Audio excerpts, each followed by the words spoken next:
ಎಲ್ಲರಿಗೂ ಇವತ್ತು ಬಂದು ಸಬ್ಜೆಕ್ಟ್ ಇರೋದು ಬಂದು ಒಂದು energy givers and energy takers. So ಇದು ಪ್ರತಿ ಚಿಕ್ಕ ಮಗುವಿಂದ ವಯಸ್ಸಾದವರೆಗೂ ಪ್ರತಿಯೊಬ್ಬರು ಇದನ್ನೇ ಫಾಲೋ ಮಾಡಬೇಕಾಗತ್ತೆ. ಸೊ ನಮಗೆ ಎನರ್ಜಿ ಕರೆಕ್ಟಾಗಿ ಇರುತ್ತೆ. ಎನರ್ಜಿ ಗೀವರ್ಸಲ್ಲಿ ಏನೆಲ್ಲ ಬರುತ್ತೆ ಅಂದರೆ ಪ್ರಾಪರ್ ನೀರು ಕುಡಿಯೋದು, ವರ್ಕೌಟ್ ಅಂದರೆ ಫಿಸಿಕಲಿ ಆ್ಯಕ್ಟಿವಿಟಿ ಮಾಡೋದು, ವಿಜುವಲೈಸೇಷನ್ ಮಾಡಿ ನಾವು ಕೆಲಸ ಮಾಡೋದು, ನೆಕ್ಸ್ಟ್ ಏನಾಗುತ್ತೆ ಅಂತ ಬಾಡಿಗೆ ಬೇಕಾಗಿರೋಂಥ ನರಿಶ್ಮೆಂಟ್ ಕೊಡೋವಂಥ ಊಟನೇ ತಿನ್ನೋದು, ಯಾವಾಗಲೂ ಖುಷಿಯಾಗಿ ಇರೋದು. ಅದು ಆಗ್ತಾ ಇದ್ದಂಗೆ ಸೆಲ್ಫ್ ಕೇರ್ ತುಂಬ ತುಂಬ ಇಂಪಾರ್ಟೆಂಟ್. ಸೆಲ್ಫ್ ಕೇರ್ ಮಾಡೋದು, ಸನ್ಲೈಟ್ ಸೂರ್ಯನ ಬೆಳಕು ಬೀಳೋದು ವೆರಿ ಇಂಪಾರ್ಟೆಂಟ್. ಇದೆಲ್ಲ ಬೇಸಿಕಲಿ ನಾವು ಮಾಡಬೇಕಾಗಿರೋಂಥ ಎನರ್ಜಿ ಗಿವಿಂಗ್ ಥಿಂಗ್ಸ್.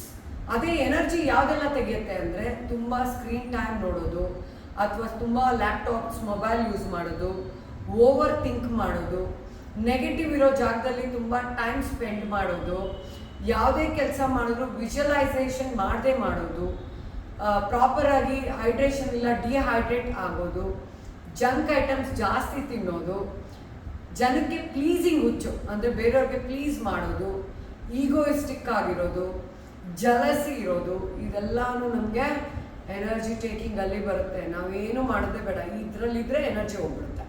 ಸೊ ನಾವೇನು ಮಾಡಬೇಕು, ಎನರ್ಜಿ ಗಿವಿಂಗ್ ಕೆಲಸನ ಎವ್ರಿ ಡೇ ಜಾಸ್ತಿ ಜಾಸ್ತಿ ಮಾಡ್ಕೊಂಡು ಹೋಗ್ಬೇಕು.